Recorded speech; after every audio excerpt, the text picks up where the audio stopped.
Howdy, guys. Welcome back to the RedAss podcast. Today is Monday, January 22nd. It's wet and rainy outside and cool, and it's kind of prime weather for that time of year, feels like. Anyway, Prime weather to be inside. it is. I have It's not left. it's weird though, because like in the forecast last night, it had a chance of some wintry mix and stuff like that. I woke up today and like I hate cold and wet. I've probably said that a million times. I'm sure I've said it on here. Hmm. But I walked outside this morning and it was like 50 degrees. And my first thought, and I know I know that I've basically been conditioned over the past 7, 8 days, is Hmm. that 50 degrees isn't that warm, but it's such a nice break from the weather we've been having.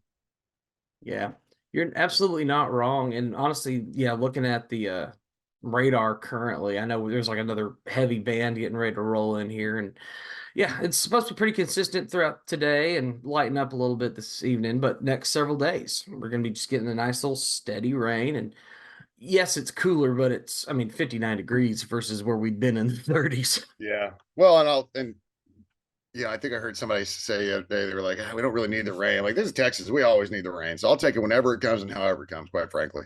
Never ever cuss the rain. Well, I'm Rob White, fighting Texas A class of 14. And I'm Roy May, Fight Texas A class 2015. And we are very excited to get back in to another round of goodies going on. We did have some shooty hoops going on this weekend. That was kind of the big kickoff for us. Yeah, I had two big games, to be honest, one for the men and one for the women. And then obviously everything that went on with the NFL. Mm-hmm. Uh, and then I keep an eye on hockey, but I know that's not everybody's cup of tea. So Enjoy um, hockey. but yeah, I mean, we can dive in the NFL stuff first. Yeah, let's do that. Yeah, I think we could just start with last night, the Bills Chiefs. It's Yeah, wide right too. oh dude, and you got to be old enough to remember it, But and Sure. and the announcer even said it. He's like he alluded to something like, "Where have we heard that before?" Or something, and I'm like, "Oof, bro, that is below the belt, man." Well, the same, and the way he made sure to phrase it the same way it was phrased on the previous broadcast. Wide right. It's like, Yeah, Scott. For those of you who remember Scott Norwood. oh, Um, but I mean, what a game though. oh As yeah, somebody that didn't have any sort of rooting interest in it, other than maybe to root for Vaughn and Tyrell Dotson, yeah. just from an A&M point of view, just such an exciting game. It was. I was, you know, I pay attention to the Cowboys and then every other team I'm aware of and I know the scores, but I don't pay attention to like streaks and stuff like that. Sure. But for that to be like the first road game that Patrick Mahomes has ever played in the playoffs that's an amazing statement in and of itself, just It because it is. shows how good they've been, always being able to play at home. Mhm. And then he and Kelsey surpassing Brady and Gronk for touchdown passes in the playoffs. That's another number that I mean, you're talking about records that don't exactly get broken on a regular basis. And I know that, the time period between those two wasn't real big, No. but um still, you're talking about two of the best duos ever, when it comes down to it. Sure. Um so whatever you think of Kelsey and all that stuff, it doesn't really matter. The dude just plays. He just shows up, man. He's one of those. I play fantasy football, and he's one of those that if you can get him, you just take him. It doesn't matter where he is. Like, you just have to grab him. He's such a playmaker. I think he'll end up going down as being better than Gronk. Honestly, I think he's got plenty of years left in the tank. And Hmm. as long as he stays and Mahomes stays, I don't see that connection ever kind of breaking. No, and if you look at, I mean, the way that Kelsey went about last night, I mean, wasn't a big night in terms of numbers. I mean, 5 receptions for 75 yards, but two of those catches were touchdowns. Yeah. I mean, you are there for the critical catches. Well, you look in the playoffs. I mean, and I get it across the board. It's all about scoring, right? Just score more than the other team, and you'll be fine. Yeah, But putting out two touchdowns in a playoff game, that's a massive performance. And it doesn't matter if you're a wide receiver, you're a tight end, or even if you're a running back and you run for two, hmm or you're a Packers running back and you run for 38 against the Cowboys. But he's just there. He's such a talent, and I'm such a huge fan of kind of that hybrid tight end that has really. I mean, I don't want to say that Gronk was really the first to do it by any means. hmm But Antonio Gates, they lined up, a ton on the line, still blocking.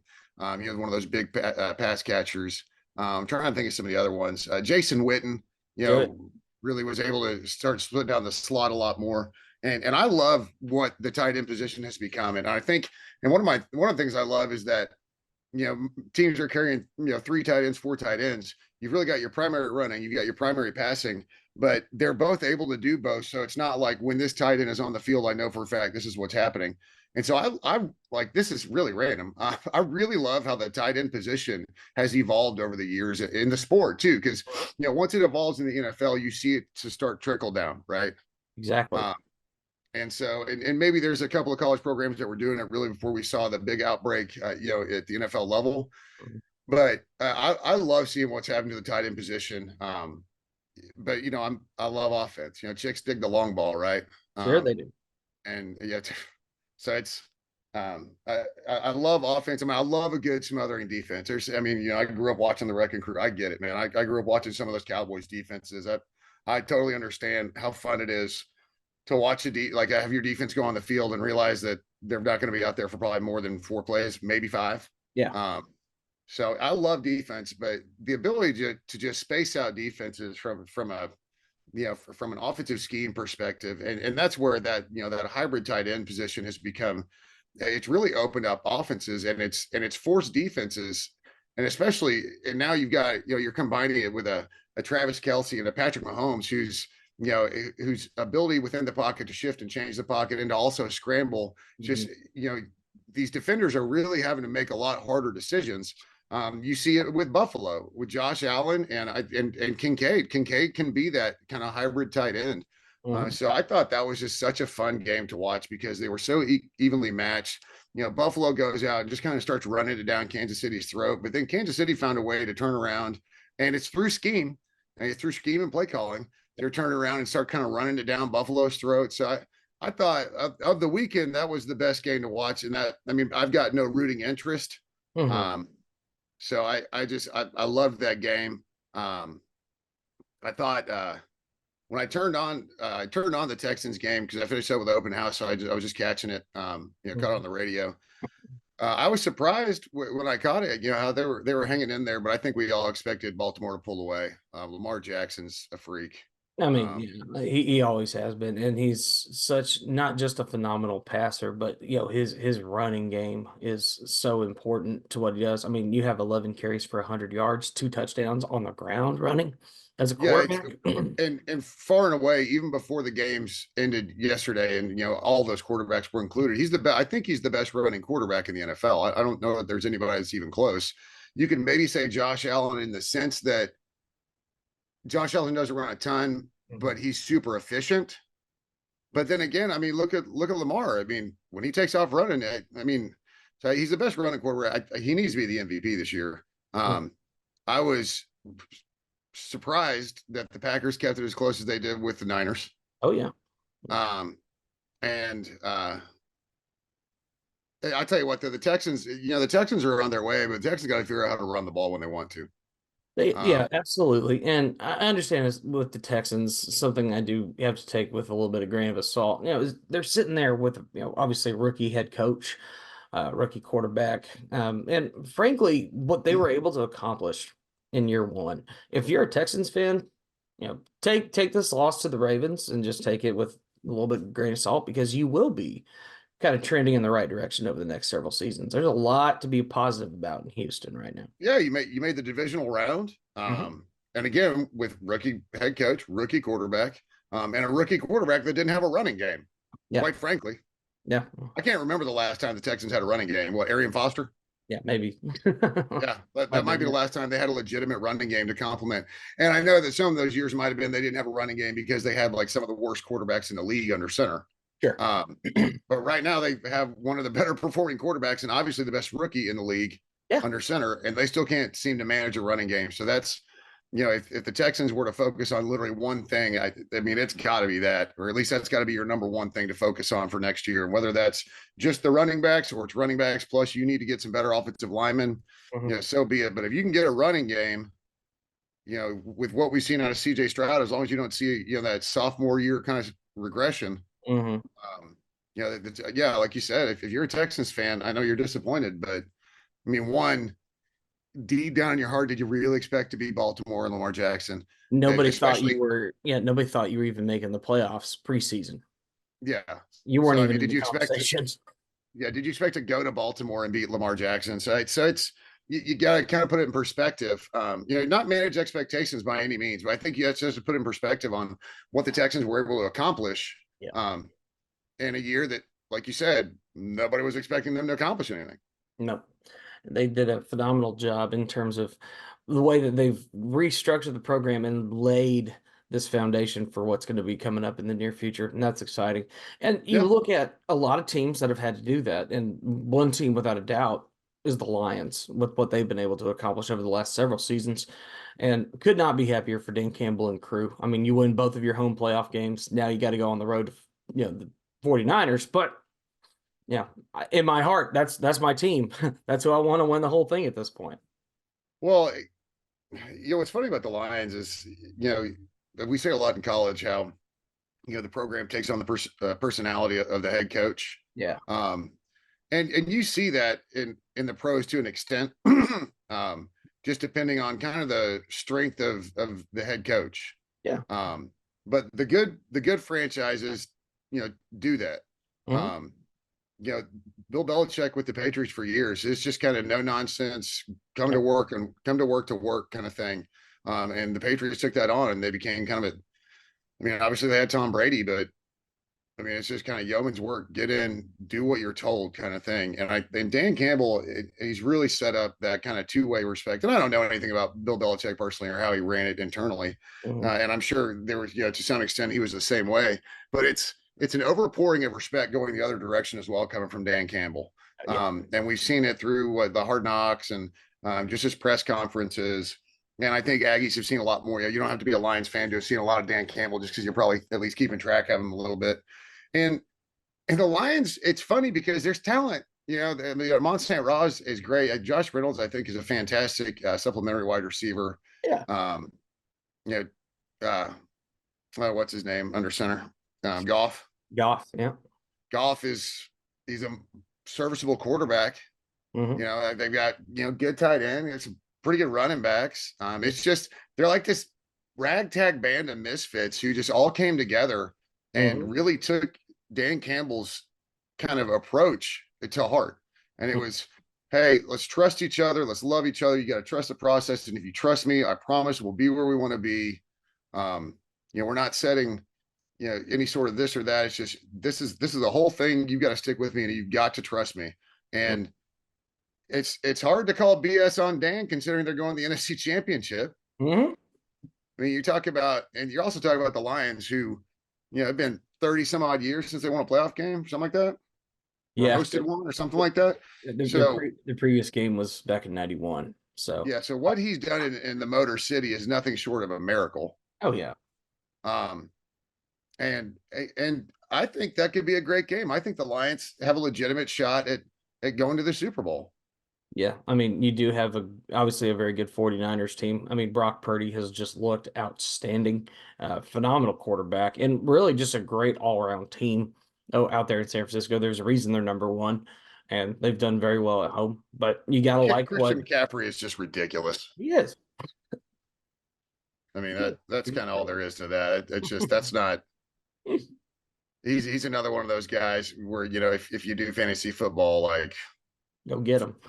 yeah, that's a dude right there. Yeah. But they've played so well. And so that's you got Dan Campbell, Aaron Glenn, Josh Reynolds all on the team, and you hate to see Mike Evans not make it, but no offense to Baker Mayfield, but the Bucks might need to go find a quarterback. Although Mike may not need to stay in Tampa Bay, so there's that. Also that. Because I would sell a lot for CD Lamb to be the number one and Mike Evans to be the number two. Yeah, I could totally see that. I think that would be a Yeah, pretty Brandon Cooks can go away. Like I got a lot of names that we can dump. maybe for sure. maybe we can trade Jerry Jones too. No, you definitely need to trade Jerry Jones, but I don't good I don't luck. think anybody's looking for him though. That's the problem. Yeah. But yeah, so it's so interesting. Everybody says the NFL is so stale and all this, and I get that. But they're the best football players in the world. Yeah. And when you're able to watch a game and have no rooting interest, and I think you naturally, if you don't care about either team, I think naturally, I find this is kind of my thing. Naturally, I just end up rooting for the underdog. Like I just generally root for the lower seed, Generally. unless the lower seed is a team that I just absolutely hate.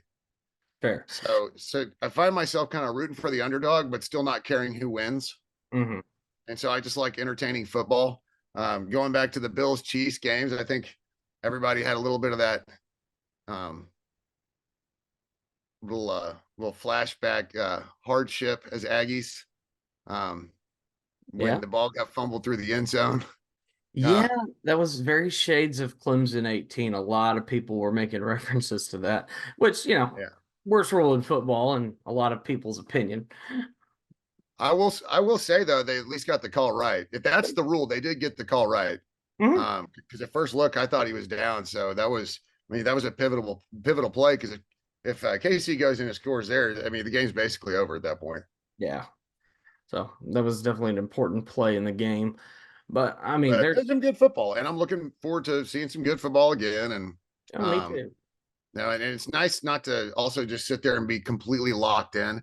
Like I can watch the game and then I kind of go do some stuff and come back to the game, and Yeah. it's Part of like me is definitely just looking at the initial round. I mean, at this point, I think Chiefs Lions is what I would prefer in the Super Bowl, strictly because, well, being a Steelers fan, I can't exactly pull for the Ravens, and I'd rather not have another team get to 6 Super Bowls in the 49ers. So let's keep it in the Lions and Chiefs realm if we can. well, I'll be honest, you know, if this is one of those things, man, because I'll be honest, going into the game, I thought that the Bills really, I thought the Bills not were overwhelming favorites, but I did not expect the Chiefs to win, and it's not because Mahomes hadn't played on the road or anything. I just thought the Bills were playing so well, and I know that the Chiefs had really, they're hitting their stride, which is the best teams hit their stride at the right time of the year.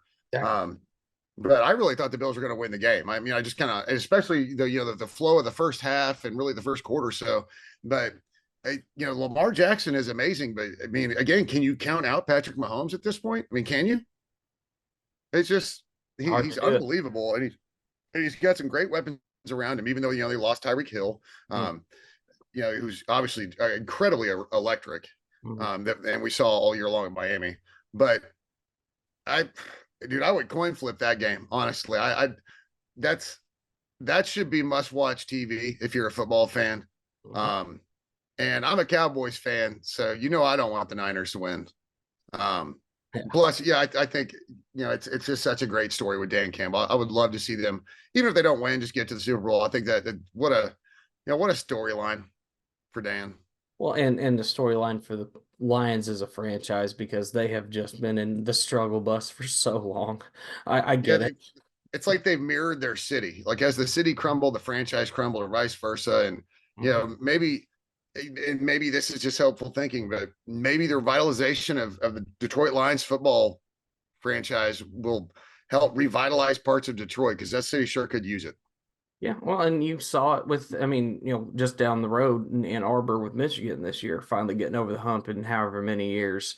And so, I mean, if you're a Michigan-based football fan, it's kind of an exciting time. If you're like a combo Wolverines Lions fan, it's a good time right now. I mean, I would assume most of them are.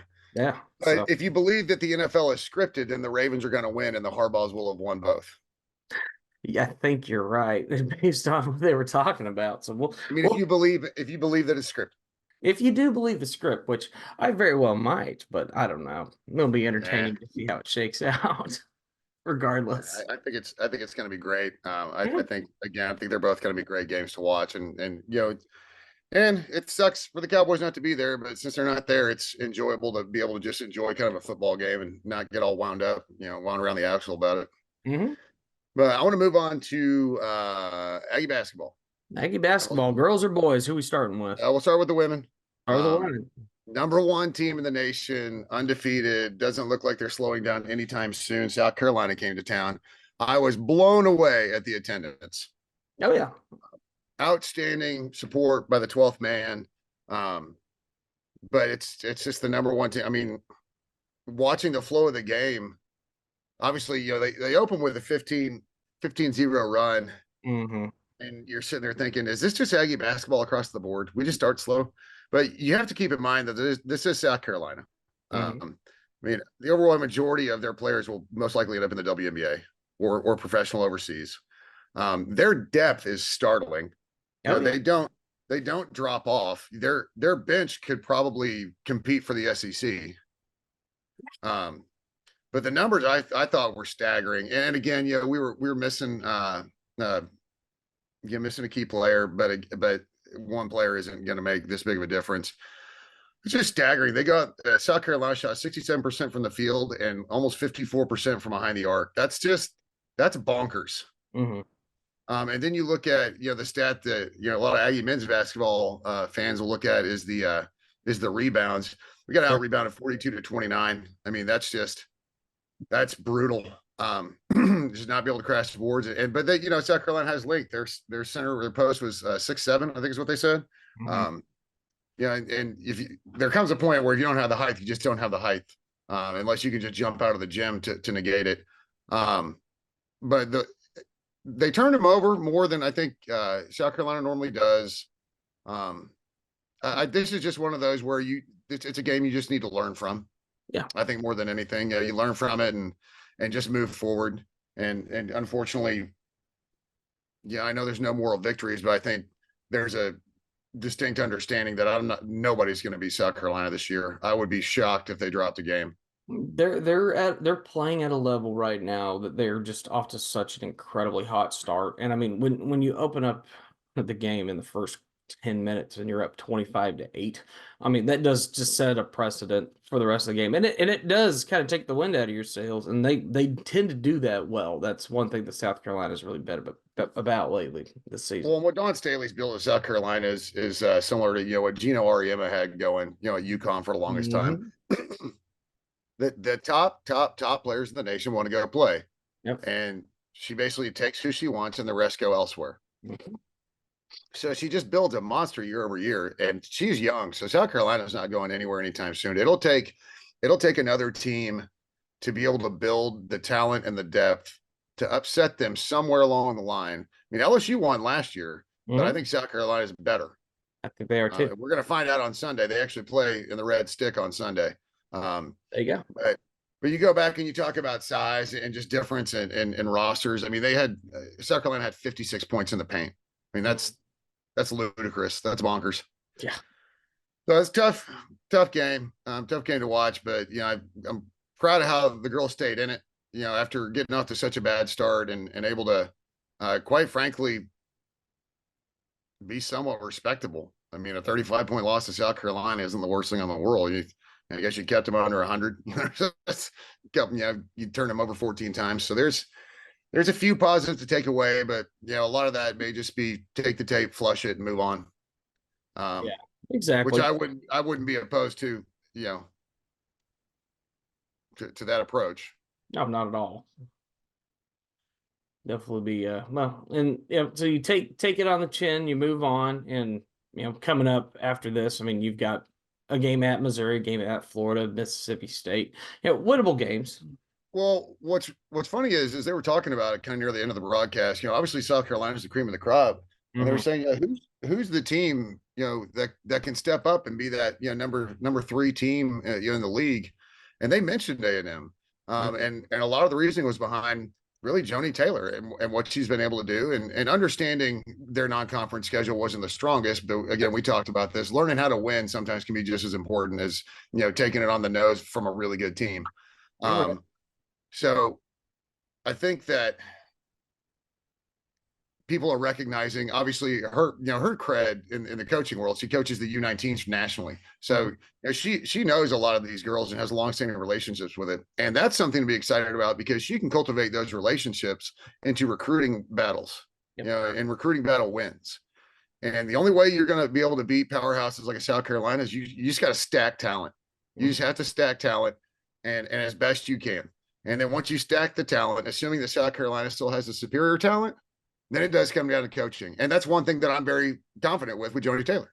Yeah, and she has been a phenomenal coach, and yeah, we had to deal with our struggles last year with injury, but this year, learning how to win well, and if we can just take what we learned from South Carolina, apply it to these next several matchups, you have the opportunity coming up here in February with a really, really big home game against LSU to potentially show people what we're all about and see if we can't creep up into that spot.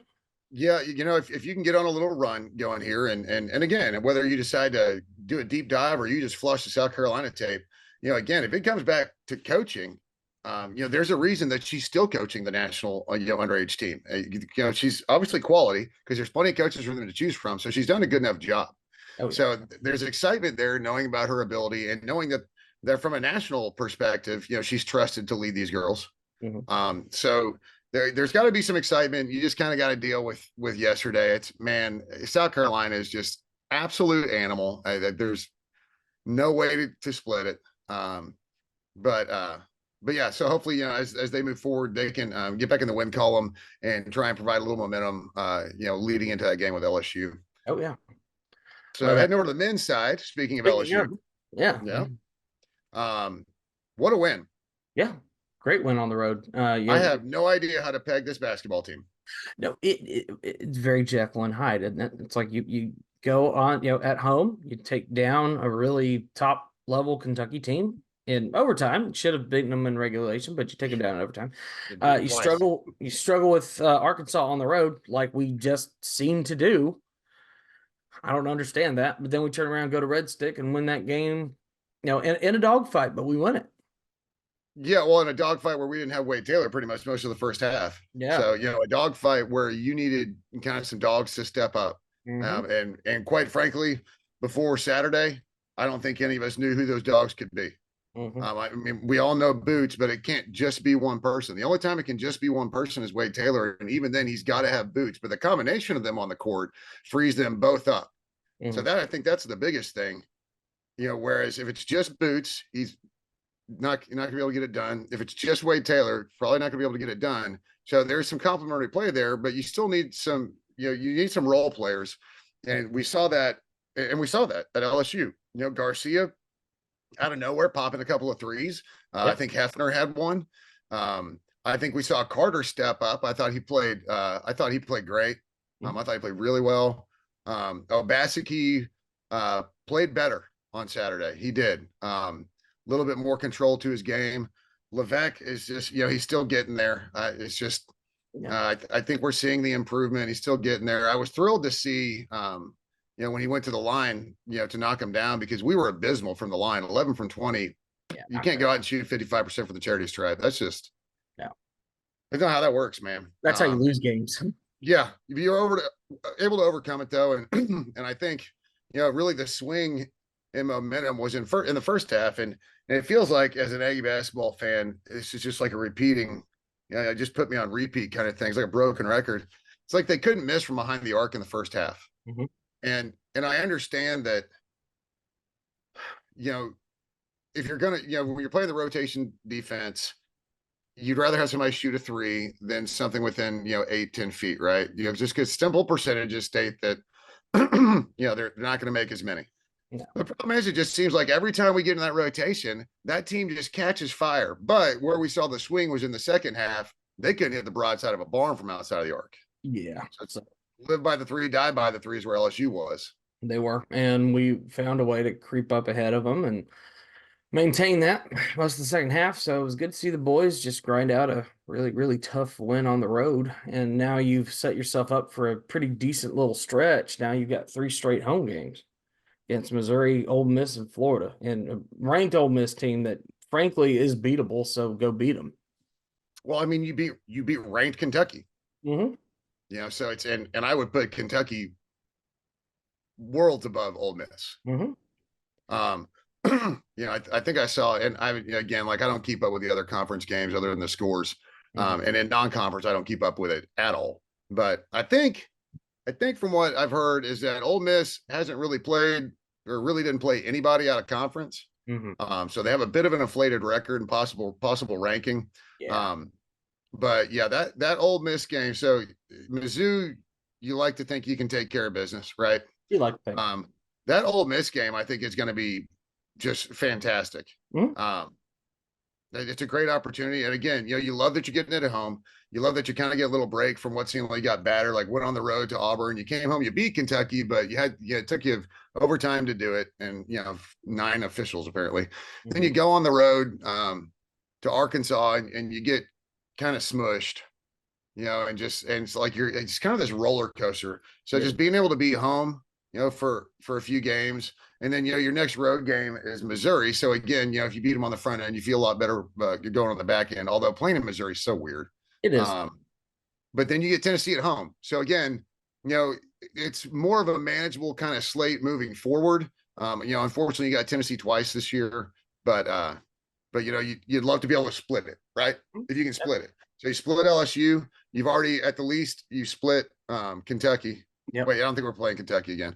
No, we're not. Um, So we just yeah, have, we don't we play have the Kentucky win. again. Yeah, but so if you can pick up the home game against Tennessee, you can split that. So there's a lot about the schedule that's manageable, Mm. kind of moving forward. Um, but we do need to see a little bit of a kind of a spurt. Like Yep. we need to put some games back to back and some quality back to back. It sounds like Henry Coleman is not well. Mm. He's just really fighting through a tough injury. So you've got to be able to kind of pick up his rucksack. Yep. Um, Wade Taylor, you stay out of foul trouble, you're fine. I mean, he basically only played in the second half and still was the leading scorer for the Eggs. Yeah. Um, but those contributions, and I think Garcia has become more of a constant. Mhm. Um, I think Solo is close to being consistent. Levesque has got to keep stepping it up, especially if Henry Coleman's going to be down. Yep. We've got to get something out of Hefner. And I like Carter. I like what I saw out of Carter on Saturday. So if he can kind of maintain that, good role player, it reminds you a little bit of Dexter Dennis, kind of the third man, because you have Wade and you have Boots, and then you need kind of that third man who can shoot a little bit, who can play some defense. Um, isn't necessarily long like Garcia or Levesque, um, but you got to get some contributions from the role players, and we saw that playing LSU, we got some, and even without Wade Taylor, we were able to pull it off. We got half of Wade Taylor basically. Mhm. Yeah, it's so long as you can find a way to make up for production where it's lacking. If you can find a way to do that, that's a good sign of a good team, and it's a sign of growth, good growth amongst the players too. Learning how to adapt to your roles and grow. And so, if as long as we Well, can keep doing that, and what have we seen out of Buzz teams every year? He gets yeah, better as the season goes on. So if you take that along with the schedule, I think you're able to inject some optimism into. I didn't see bracketology. I don't know if it came out. I don't follow Joe Lenardi, but I okay, figure we're probably still around the 7 or 8 seed. yeah, But you have an opportunity to grow that. You got a couple games with Tennessee, a couple games with Ole Miss. Those are both teams that are right now regarded as good teams. You got to make sure you avoid any bad losses more than anything. That's always that's the big one, is to avoid a bad loss, right? So exactly. you need Arkansas to go on a run. Like you need Arkansas to start beating everyone they play. And you need to not lose to the likes of Vanderbilt. You need to not lose, some of these other games as we're getting down the stretch. Well, and honestly, I mean, I don't know that losing to Missouri would be very good. Not at all. So I mean, there's a couple. There's two with Missouri, and is it one with Vandy? I think. Yeah, Um, one with Vanderbilt at on the road. You got two with Missouri, both a home and on the road, and those are the two bottom teams in our conference. Both over in conference play so far. So you've got to go 3-0 in those games. Like they're like you can't not go 3-0 against those three. Everything else on your schedule though, there's some tough basketball in the SEC, and we've seen that over the last few years, obviously. Well, more than just the last few years. So it's an exciting slate, and again, I think there's optimism to be had with knowing that Buzz's teams do get better, um, both during games and throughout the season. It just as an Aggie basketball fan, I would just please ask, like, could you just stop? Could you just be good at the start? Also, like, can we do that? Can you not dig yourself holes?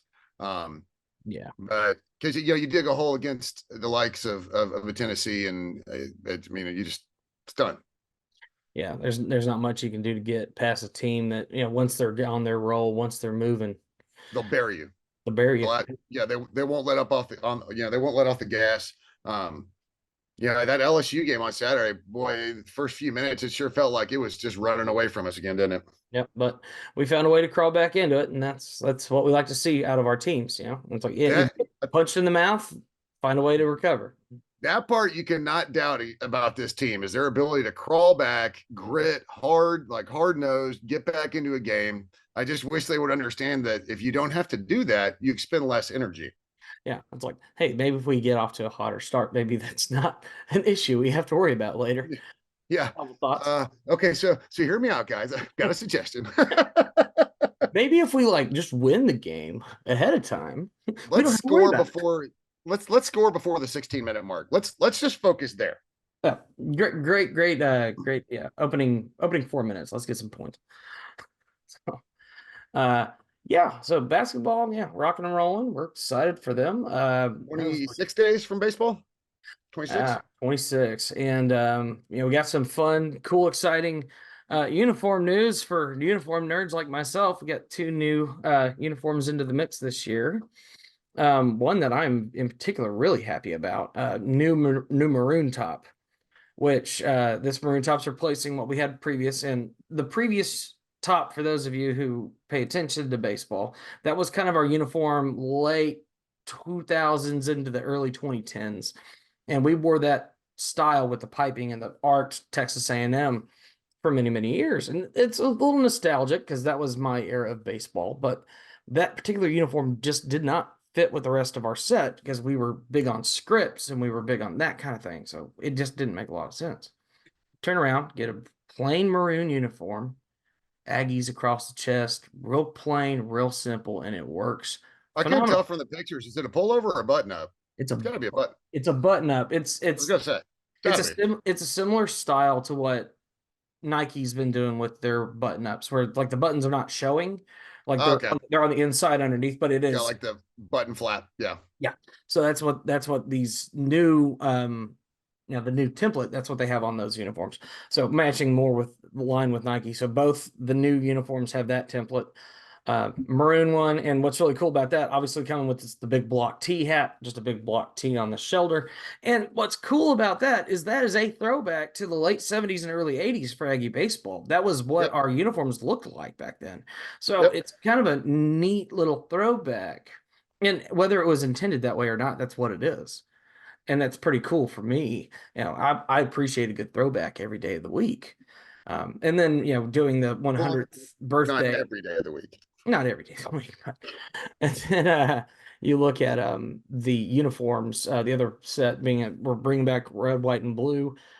Very simplified from the previous versions, just plain blue text, plain red lettering, or red numbers, Yep. and it's clean and it looks good, and that'll be a solid look. And that's for the 100th birthday for George H.W. In celebration of that. So really kind of a nifty little thing to do for baseball there. We'll see if the core uniforms make a reappearance, but as it stands, we know for sure at least about 8 uniforms for Yeah. this next year. So that's fun. And honestly, with all these polls coming out, Aggie baseball ranked top 10 in virtually every poll so far. I think the lowest we've seen is 8, highest is about 6 or 5. So Yeah. a lot to be excited about in terms of baseball, especially on the offensive side. Now the question will be, can the pitching maintain? But obviously that's something we'll look at as we get a little bit closer. I'm excited for that. Yep. Very We excited. shall see. Mm-hmm. With They, spring comes hope renewed. yes, it does. And Lord knows, Aggie baseball, there's a lot of hype around it this year, and a lot of people are very Mhm. excited for it. And I mean, I'm excited for it just like everybody else is. I mean, I'm excited for it, minus the away slate in conference. So brutal. it is. And the I don't think problem it is, can it get is any every worse year. than that. I don't think it can get any worse than that though. Like that's the most insane away schedule I can think of. Yeah. That since you always rotate the Mississippis. Yeah, and man, the Mississippi's, fortunately, starting next year, that's not going to be as much of an issue for us. But you're not wrong. It's with the Western slate, just there's so many good teams in the West, and you are just going to go through a slate. I mean, we have to kick off our SEC road slate. I mean, the entire SEC slate, we are on the road at Florida to kick it off. And Florida's Yeah, not. Yeah, and who you pull out of the East is Florida, and I don't care where Florida finished last year, and I don't care where they finished. Like Florida's it's just a well-run program. They are, You and they know it's have going to be a dogfight to open up the ACC in Gainesville. no, and then you have a road game at South Carolina, which traditionally a Ugh. great program. You do have Auburn at home and Mississippi State at home in Mm-hmm. the middle of those two road series. And Mississippi State obviously still reeling from the last couple of seasons, but Yeah, but yeah. even You'd love to trade out those Mississippis and be in Starkville and have Ole Miss here. yeah, I would get behind that. But yeah, Yeah, and you we got to go got to the box. yeah, oh, Just yeah, and seriously, the SEC is like murderers row in baseball. it I mean, is. it does. I mean, if you flip all those, I'm like, oh man, crap. It's just, I mean, And the funniest part about it is we are part of that murderers row, whether people like it or not. A&M is yeah, a very good program, and people look at us on the schedule if we're on the road at Olson Field. People are like, "Damn it!" yeah. Wait until we get facility upgrades. Yeah, which I was reading something very interesting about that. Apparently, those are being pushed off a little bit thanks to the Jimbo buyout, believe it or not, because of how much money went towards that. They said a lot of those projects got moved back a year, and I'm like, dang it. It's like Yeah. it's like we got rid of Jimbo, but at what cost? No new ballpark. Dadgummit. Well, I mean, if it's only a year, I think, we can, It'll I be think fine. we can live with it. Yeah, it'll be fine. Like, here's the deal. We love Olson for what it is. I mean, I'm excited about facility upgrades as much as anybody else is because, I mean, I think it's always cool to get nicer, cleaner, cooler looking ballparks and stadiums and things. But there's just something special about Olson Field. When you walk into that building, it's just such a unique atmosphere compared to a lot of other places. And I Well, I don't want think, to lose that above all else. and I think that's something that Schlossegal is um, very aware of. Oh, yeah. Um, you know, he understands and respects Texas A&M even when he was at TCU just for the atmosphere and what a good atmosphere can mean in college baseball. Yeah. So I think what'll be done will be something that maintains atmosphere integrity because it's not like we're going to go out and put up a 25,000 seat stadium. So you're not going to No, like bulldoze Bluebell. no. Um, so it's just going to be a lot of very I think creative upgrades to add some seating, not a ton. Yeah. Um, but spruce it up a little bit. I think some outdoor areas like the grilling areas like Mississippi State has. Like I love all that stuff. I love a higher wall with the bullpen underneath. I love that. Um, so I think there's a lot of fun things that you can do in left and right. And then also, with the bullpens and kind of make sure they're covered and safe. So, Yeah. getting rid of the berms and putting seating back in. Please. Um, That's number one for me. Is like if you're gonna have berm seating, I feel like that's something that you relegate to the outfield, and that's a totally fine thing to do because when you have empty seats in the outfield, empty seats look bad. But if you have grass, it's just grass. yeah. And when it's full, it looks great, but when it's just grass, it's just grass. It's all right. It's pretty. It's pretty. It's pretty to look at. But Yeah, yeah, it's I'm like excited. half the major league ballparks. They got grass out in the center.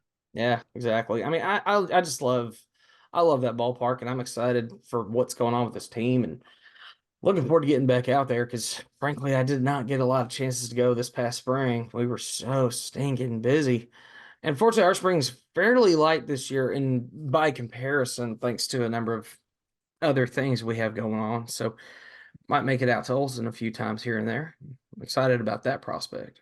Yeah, I have Olson and Davis on my calendar. That's for sure. I did want to get out to Davis Diamond too, because man, that's a great ballpark, and that's a growing program that definitely needs support from the fans as often as we can give it. Yeah, they do, and they're fun. It's 7 inning games. It's not like baseball. You're not spending 3.5, 4, or 5 hours at the diamond sometimes. No, and, Um, and let's face it, it's a lot more of a low key. I mean, yeah, it's still a it's good energy environment, but it's not as hostile as you'll see at baseball compared with what's going on in softball. It's fun. I like yeah, softball. the sugar daddies can get rowdy, but Sure. if A&M starts winning, that place can get rowdy because Oh yeah. you'll have people from Olson wandering over to Davis. Absolutely. Mhm. Um, and if you've never seen Division I softball in person, Oh, I think you'll be amazed at how fast that ball gets from the circle to the catcher's mitt. uh-huh. And they're yeah, and their season's kicking off sooner. They're going to be rolling in. Let me And make they sure. have their they have invitational and stuff that they play a lot too. I'm not sure which ones they're in this year. They always go out to California. I think it was the Marionetta Classic. Yeah, so Uh, their season kicks off on the 9th. They're going to be going up against who were they playing?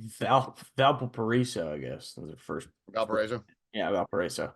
or Yeah, Valpo, if you will. yeah, Valpo and Lehigh. That's how they kick off their season this That's year. right. They always kick it off with the Aggie Classic. Hmm. So they'll do the Aggie Classic at home, and then they'll head out to the West Coast, Oregon, San Diego State, and it looks like Lamar Yeah, I mean, out there out west.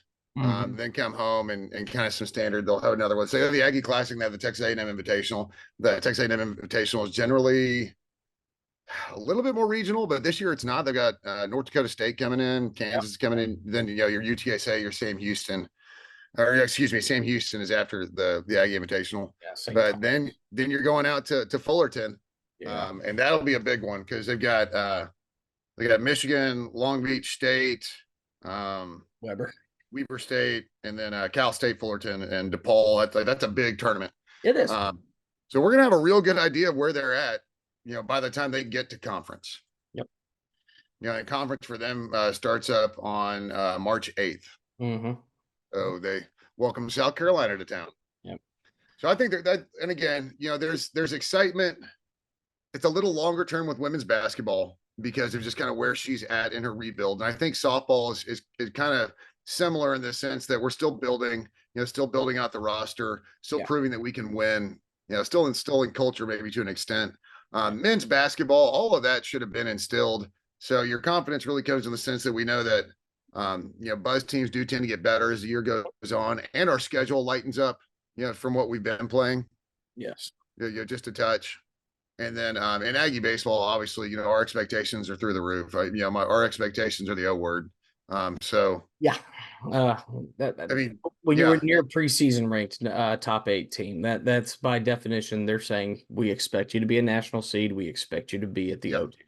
So yeah. So I think a ton of expectation and excitement for Aggie baseball. So we'll head into the spring. The semester's in full blown kids back and everything, all that yeah, stuff.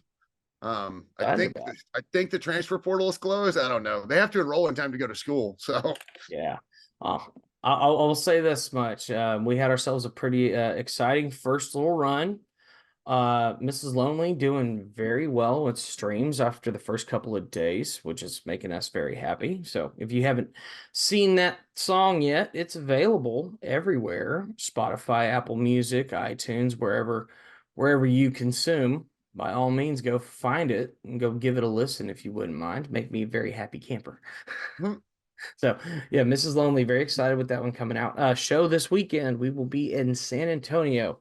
We're at the San Antonio Rodeo Cook-Off on Saturday. So yes, should be apparently a ton of barbecue and other fun things out there. So we are excited about the prospect of getting some good food in our bellies. We're being playing basically a co-headlining set, so 275 minutes. So we're playing our set, and then it's Mickey and the Motor Cars. oh, Um, nice. the other half of Reckless Kelly, as it were. And Right. yeah, phenomenal band, great musicians. If you haven't seen those guys, please come out and come party with us if you're in the San Antonio area. That would be a lot of fun. And then I'm gonna be filming for our music video that next day for Marlboro's at Midnight.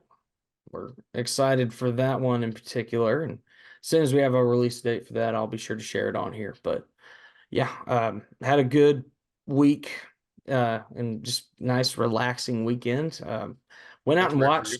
watched the craziest concert I think I've ever seen at Hurricane Harry's on Friday night. Oh, Treaty Oak Revival came into town, and 2,000 kids in the building, and the roof could have popped off.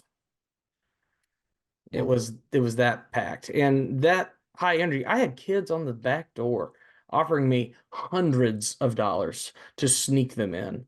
I mean, it was in complete insanity. I haven't seen a crowd reaction like that at Harry's since Coe and Parker did their acoustic tour back in 2019. That was 5 years ago. So that's incredibly pretty good. cool growth for that band, and I'm very excited for them. That's cool. That is cool. Yeah. So, hey, hopefully we get similar treatment if we get back there, maybe in August or something. I think that's the plan. But we will be, if you are in the College Station area, we do have a confirmed date. April 19th, we will be at Harry's opening for Casey Donahue.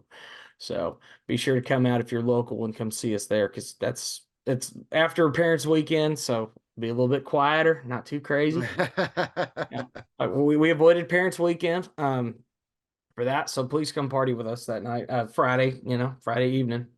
Let's go out down and have a good time. Right on. So that should be a lot of fun. But yeah, if you haven't already, jump on our social media, please. Go check us out on Twitter as well as Instagram.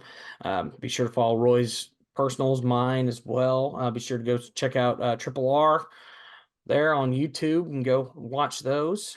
Yeah, we put one out on Friday interviewing Hugh McElroy, and if you don't know, he's the first black starter for Texas A&M football, and he's been in the community forever. He's just a fantastic guy. So if you haven't seen that one, I highly advise giving it a listen. He's also hilarious, Awesome. and just one of the nicest guys you'll ever meet. It's such an honor to be able to interview him. But we will be mixing some stuff up a little bit with our YouTube channel, just to it's really just more marketing, kind of behind the scenes stuff. Trying to make sure that everything aligns well with kind of my personal brand, I guess is what you would call it. Yep. But yeah, just keep an eye out every Friday. Today I should have the Monday market update going out. Cool. If you're in my database, I'm gonna start sending out the link for that so people can watch it if you're a kind of a numbers nerd like I am. And then I've got some new content coming up here pretty soon that I think we're gonna have a lot of fun with. So I'll just kind of leave it at that for now. Cool. And then I've got a really, really big development coming up later this year. If you are at all interested in the real estate stuff, as we get closer and more stuff gets confirmed, I will be putting those details out, because it's a big development here in town that I think will be very, very, very cool. So yeah, just rocking and rolling, man. Trying to, I've still got to do classes. I'm finishing up my classes. Oh yeah. So it's I'm glad the weather sucks, so it'll motivate me to stay inside and do class. Hey, that is the plus side.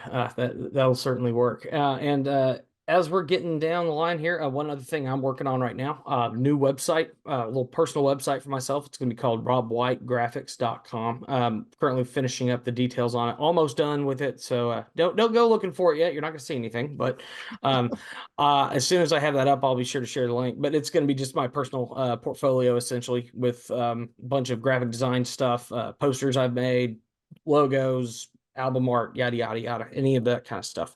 So if you're interested in contacting me on potentially getting some work done, please reach out to me. I'd be more than happy to work with you. But yeah, I'm excited for this week. Hopefully once we get out of the rain, be a nice little weekend, but got to suck through the rain first. I'm Rob White. I'll take all the rain I can get, trust me, because you never know when you're going to get more rain, so I'll take it. I'll take all I can get. Up all these foundations, all the clay get nice and swollen back up. And but yeah, just stay dry, stay safe out there. Yep, I'm Rob White. That's Roy May. We are the RedAss Podcast. Thank you. Take care and beat the hell out of Missouri. Yes.